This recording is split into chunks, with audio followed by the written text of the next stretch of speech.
siguiendo un poco la línea de lo que establecía el concejal Donati, pero siendo un poquito más específica respecto de la rendición de cuentas actual, creo necesario remarcar algunos puntos. En principio, estamos hablando de un presupuesto ejecutado que alcanzó una suma aproximada de 3.000 millones de pesos, que consistió en el 50% aproximadamente del presupuesto ejecutado del año anterior.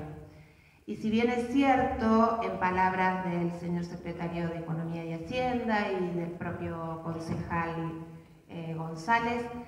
si bien es cierto que fue un año que estuvo atravesado por la pandemia, por la segunda ola de la pandemia, no es menos cierto que también en 2021 hubo elecciones. Y eso nos llevó a hacer un estudio más pormenorizado de la economía, de cómo se fueron administrando los recursos económicos durante el periodo posterior a la mitad del año, cuando empezó a bajar el índice de contagios en la ciudad. Entonces, todos sabemos que en mayo, el 31 de mayo, de acuerdo a los gráficos oficiales, fue el pico de pandemia y de contagios, y que a fines de julio empezó a descender en forma sostenida, alcanzando en agosto un nivel de cierta normalidad. Bueno, pues nos encontramos que de agosto en adelante a diciembre ha habido un aumento exponencial de horas extras, bonificaciones, ingresos a la planta de trabajadores municipales. Y para ser más específica y no errar en los números, solicito autorización para leerlos. En el mes de enero de 2021 había 1.101 empleados públicos, habiendo llegado en diciembre y noviembre a 1.188 y 1.198 en diciembre, es decir, 87 en noviembre y 97 empleados más que en diciembre del año anterior. Finalizado el periodo fiscal, podemos decir que quedamos con una incorporación de 70 empleados a la planta de personal, de los cuales el total eran 1.171 empleados públicos, de los cuales 217 temporarios, 44 reemplazantes y 910 permanentes. En ese análisis total, podemos decir, por ejemplo, afirmar válidamente que, de acuerdo a la información suministrada por el Departamento Ejecutivo Municipal al Ministerio de Relaciones Laborales, en el mes de julio del año pasado había 1.141 empleados públicos. Pero luego de analizar cada uno de los decretos y ver las incorporaciones habidas a partir del mes de agosto del año pasado hasta diciembre, podemos afirmar que ha habido 30 nuevas incorporaciones de empleados, tanto permanentes como temporarios, en ese periodo, lo cual indica que no fue motivo de la mayor cantidad de trabajo que implicaba la pandemia. A eso le podemos agregar también la cantidad de decretos que hemos encontrado en la que se abonan distintos tipos de bonificaciones a empleados públicos. Hemos advertido la existencia, por ejemplo, de algunos casos en los que empleados políticos que hacía años que estaban formando parte del plantel político, pasaban a formar parte de la planta permanente para en el artículo siguiente volver al cargo político que estaban ejerciendo con anterioridad, con la única finalidad de que por ahí personal o personas o gente del palo pueda mantenerse en un cargo con el gobierno que venga. Entonces, la verdad que son números que realmente nos alarman. Máxime, como decía el concejal Donati, cuando tenemos un gasto en personal del 70% del presupuesto. Significa que el Estado local debe hacer frente al manejo de las políticas públicas que hacen a todas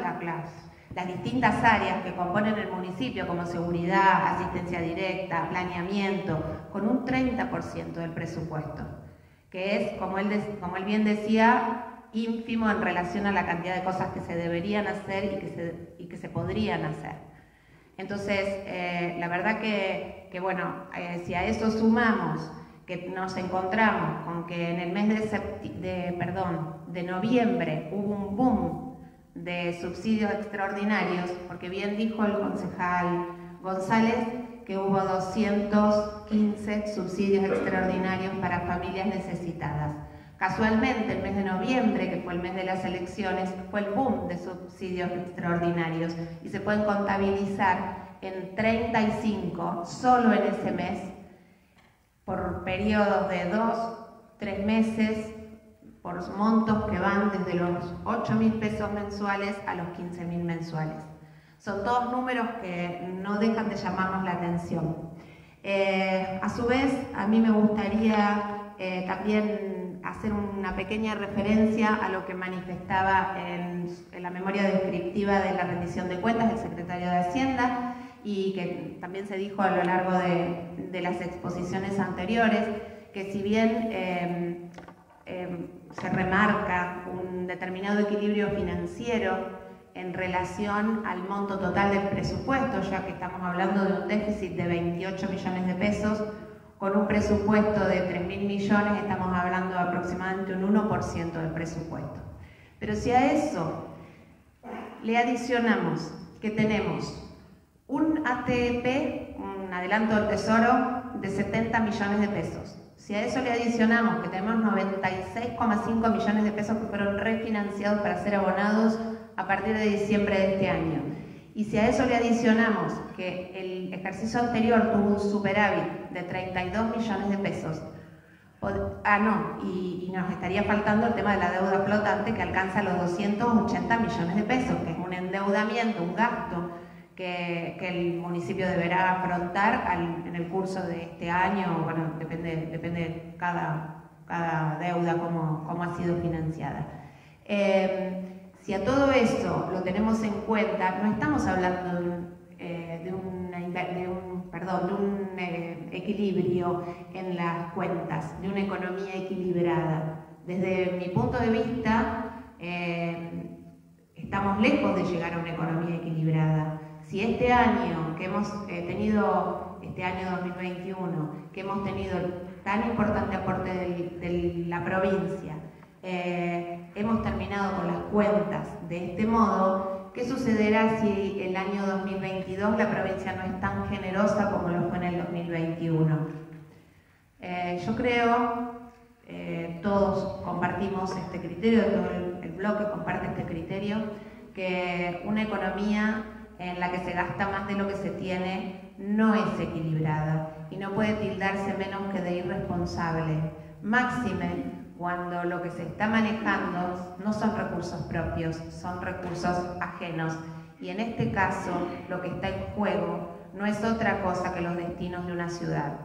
Por eso es que no vamos a acompañar la rendición de cuentas en los términos en que ha sido presentada.